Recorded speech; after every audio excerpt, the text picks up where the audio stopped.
Governor Wike calls for increased budgetary allocation for police. NLC suspends its warning strike in Kaduna State. On the foreign scene, ceasefire predicted in Israel-Palestinian conflict. I am Ifiemi Andrew.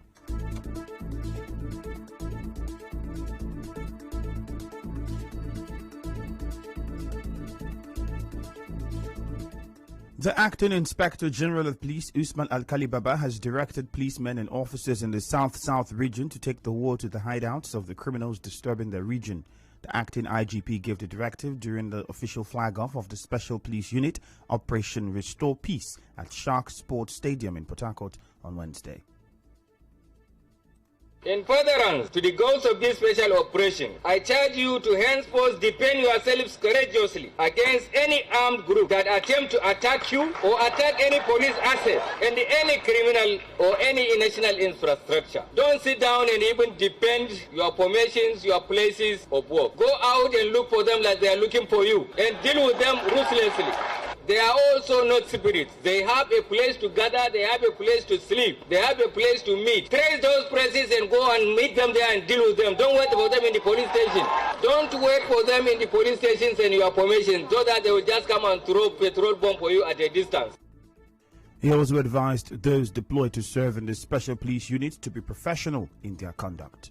To the police officers and men deployed on this special operation, I charge you all to use your deployment as a call to national duty. You are expected to stabilize the security order in the South-South in the shortest possible time, to be professional in your conduct as you strive to attain these objectives. This requires that you respect the rights of citizens and undertake the operation within the dictates of the law. You are charged to be civil with the law-abiding citizens, but firm and ruthless with criminal elements and the successionists that may attempt to take the risk of testing your will or threatening the citizens within your area of jurisdiction. The acting IGP called for full support and collaboration of critical stakeholders, including other sister security agencies in the South-South region of the country. Indeed, no police agency anywhere in the world, no matter how well trained, equipped or motivated, can solely achieve its security and safety mandate without the support of the community. Consequently, we shall be collaborating closely with the armed forces, the intelligence community, and other sister security agencies in this operation. The key factor in addressing the prevailing security threats in the South-South is that we should, as a people, be determined to build a consensus partner in condemning any act of criminality and resolve to work with the police and other security agencies towards identifying, isolating, and bringing the criminal elements within our communities to deserve justice. Earlier, the Deputy Inspector General of Police in charge of the operation in the South-South region, Moses Joseph, promised to deliver on the mandate of the special unit. I can assure you that the morale of our officers and men for this operation is very high. Let me thank you. Let me thank the Inspector General of Police for this novel idea. Sir, we promise you here that I, as the theater commander in the South-South, we shall leave no stone unturned in ensuring that the battle against terrorism and other criminal activities are tackled. It will not be business as usual under my watch, and we shall remain focused, firm, and operate within the ambit of the law while maintaining a high level of ethical standards and professionalism. Correspondent Sobiruware reports that the Rivers State Deputy Governor Dr. Mrs. Ipalibo Badigo, who represented Governor Nyesom Wike, said the state government will continue to support the police to fight crime in the state. In an atmosphere of peace and security, where people can go around, do their legitimate business peacefully without any harassment.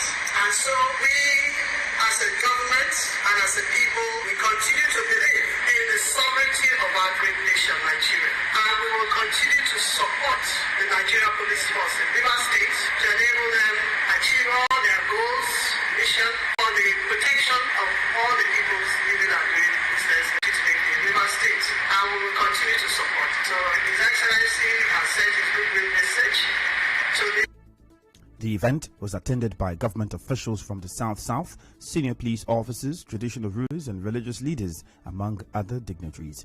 Meanwhile, Governor Nyesom Wike has called for an increased budgetary allocation for the police. The governor made the call when the acting IGP Usman Alkali Baba paid him a courtesy visit at the government house in Port Harcourt.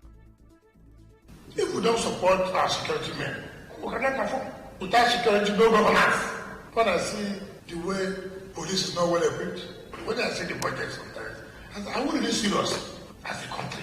Are we really? We put budget in things that do not matter. I was a minister. So I know it's terrible. We are not taking security very, very serious. Security is not only buying guns. No. Training is very, very intelligence is key. You can even spend more resources in intelligence than even buying ammunition. Because with good intelligence, you need on the board, whatever that will. So we need to support our security agencies. I hope. The governor also said his administration will not support secessionist agenda in the state. And let me tell you, and I've said so to anybody who cares, all these IPOP and the ESN, I will not support anybody who's talking about secession. I will not. Rivers State is not part of that and will not be part of it. Governor Wike blamed INEC and the security agencies for non-performance of some political office holders.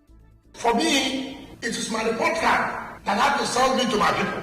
And that is why the problem of non-performance of elected public officers is hinged on the role of INEC and police and other security agencies. Why elected public officers do not perform to the expectations of people because they believe it is not people that voted them there. They believe they use security agencies and INEC to put themselves in power, and therefore they owe no obligation to the citizens. That is just the problem. If they allow the mandate of the people, if they allow that it is people's mandate that will change you or put you there, everybody will sit up. Everybody will sit up. Because they know if you don't perform, they'll vote you out.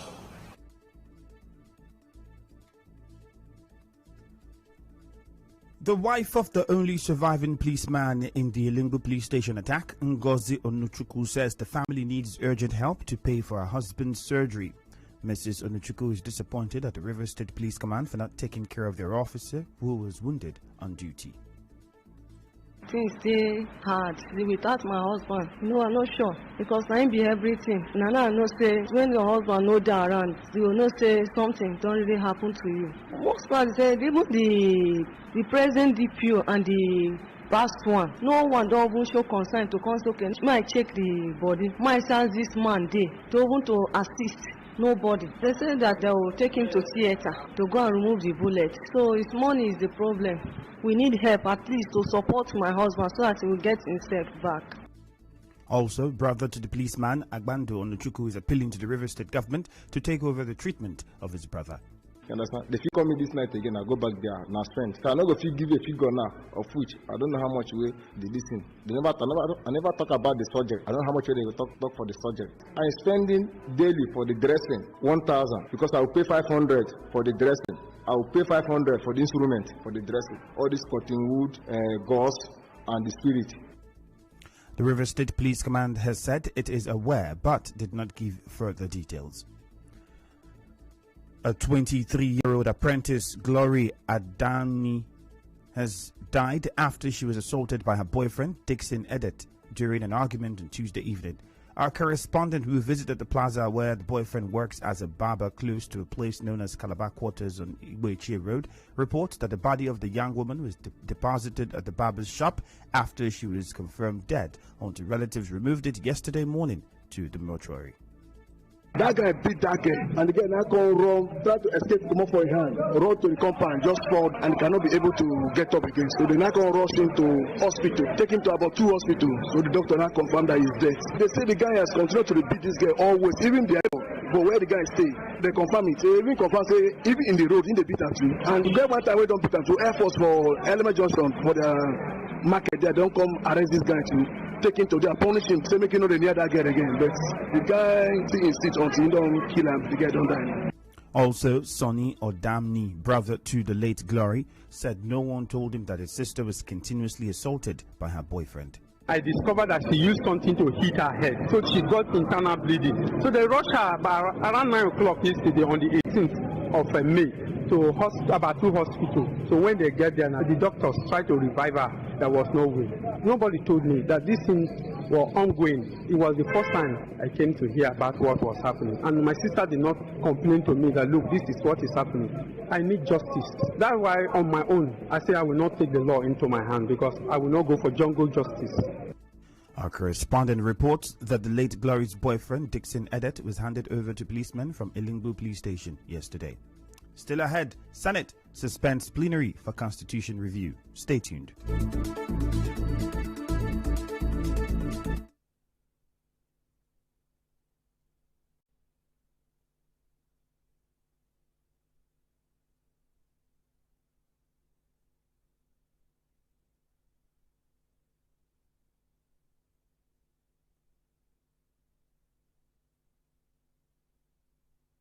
Connect with your customers. Advertise on 92.3 Nigeria Info.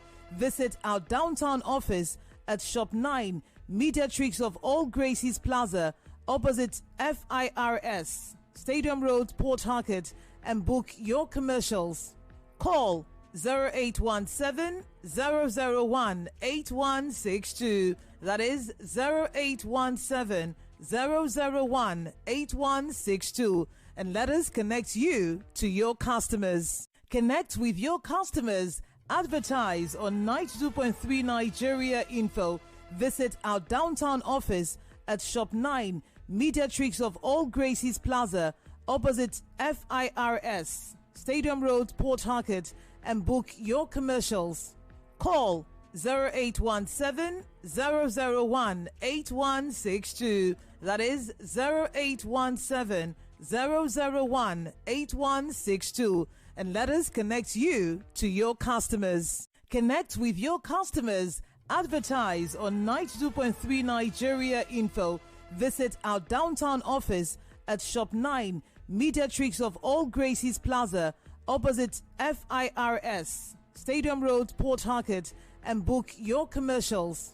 Call 0817 001 8162. That is 0817 001 8162. And let us connect you to your customers. Connect with your customers. Advertise on In the resumption of a national carrier next year. Announcing this after the Federal Executive Council meeting, Minister of Aviation Hadi Sirika said the new carrier will begin by the first quarter of 2022. The minister said it will be private sector driven.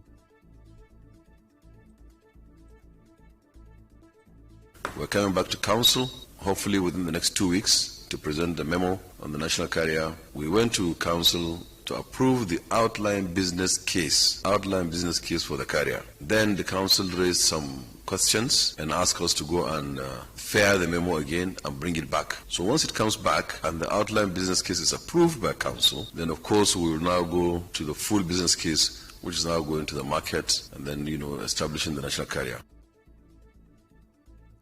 Recall that the government announced the proposed new national carrier on social media in September 2018. The Senate has suspended next week's plenary session to enable it focus on the review of the 1999 Constitution. Senate President Ahmed Lawan, who made the announcement at plenary, said the House will resume in the first week of June. This is a very important exercise for our country, and I will take this opportunity to appeal to all Nigerians who have one issue or the other that they think the Constitution Review Committee of the Senate should know and take note and address. It's an opportunity to go to the center nearest to you. We are open, we are plain, we don't have any preconceived or predetermined positions on anything. The numerous issues that Nigerians feel should be addressed to make Nigeria better, to make citizens cured and enhance the welfare of our people are upmost in our consideration. As you may know, the Senate is holding a public hearing nationwide as it reviews the Constitution. One of such hearings will be held in Port Harcourt next week. The Attorney General of the Federation, Abubakar Malami, has said that the ban on open grazing by the South-South governors is not constitutional. Speaking on Channels Television, he compared the ban on open grazing by South-South governors to Northern governors coming together to place a ban on spare parts trading in the North. Within the context of the freedoms expressed in our Constitution, enshrined in our Constitution, can you deny a right of a Nigerian? For example, it's as good as saying, perhaps maybe the Northern governors coming together to say that they prohibit spare parts trading in the north. Does it hold water? Does it hold water for a northern governor to come and state expressly that he now prohibits spare parts trading in the north? The Nigeria Labour Congress has suspended its 5 days warning strike in Kaduna State. The NLC President Ayuba Waba, who announced the decision yesterday, said it is to honor the invitation of the federal government on Thursday to mediate in the dispute between Labour and the Kaduna State government.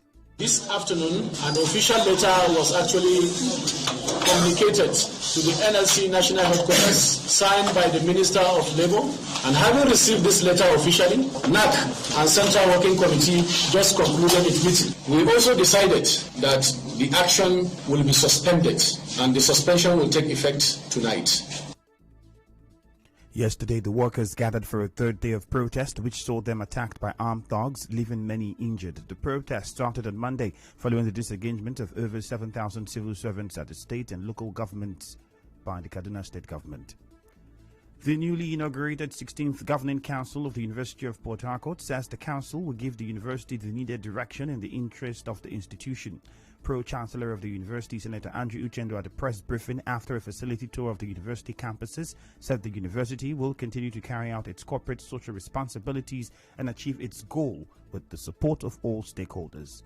I'm assuring the university that this 16th Council is poised to give the university the desired direction. We will achieve all our shared goals and objectives with the cooperation of the Senate and the university management. I am conscious of the fact that the university is located around my area. It is my responsibility to ensure that the interest of my community does not conflict with that of the international community. I will ensure the university community shows responsiveness in the area of corporate social responsibility. Nothing more, nothing less. The Pro-Chancellor said the university has moved past the crisis period. We have directed that the various units we visited, various colleges and faculties and other units should turn in their reports, and the Vice Chancellor and I will constitute a committee that will produce an agenda for the university for the next 4 years. I believe that will form the bedrock of our direction. This is sufficient evidence that the University Council and indeed the University of Port Harcourt is set to move ahead. We have moved past the crisis era. There is peace now and there will be peace tomorrow here. Senator Uchendu would thank donors to the university, said the completed Center of Excellence at the university campus will be commissioned to boost economic activities. Let me use this opportunity to thank all donors to the University of Port Harcourt for all the infrastructure they have put in place. One donated by the Central Bank of Nigeria. We are indeed very grateful to them. Possibly they are not aware of its state of readiness. We have gone there, we have seen it. The Vice Chancellor has assured us that he has written. We will follow up that so that they will come and have it commissioned. Whether it is commissioned now or not, whatever opportunity we have to start making use of the place, we will. We will not be party to the wastage of public funds. On his part, Vice Chancellor of the University, Professor Stephen Okodudu, said the inauguration of the Governing Council will facilitate the over 50 outstanding court cases involving the university. What we have done is to be able to untangle some of those cases, some that were bordering on students and staff, and authoritatively reports that most of those cases have been resolved. And that's why there's some relative peace here. Some that now that council has been reconstituted, a couple of those cases will be forwarded to council for. But I can assure you that they are not as challenging as they were. Our correspondent reports that the 16th Governing Council, inaugurated at the 172nd meeting of the Council, will be headed by the Pro-Chancellor, Senator Andrew Uchendu. Other members of the Council are D.T. Hinga, Alhaji Kola Uzamat, Ahmed Al-Mustafa, Dr.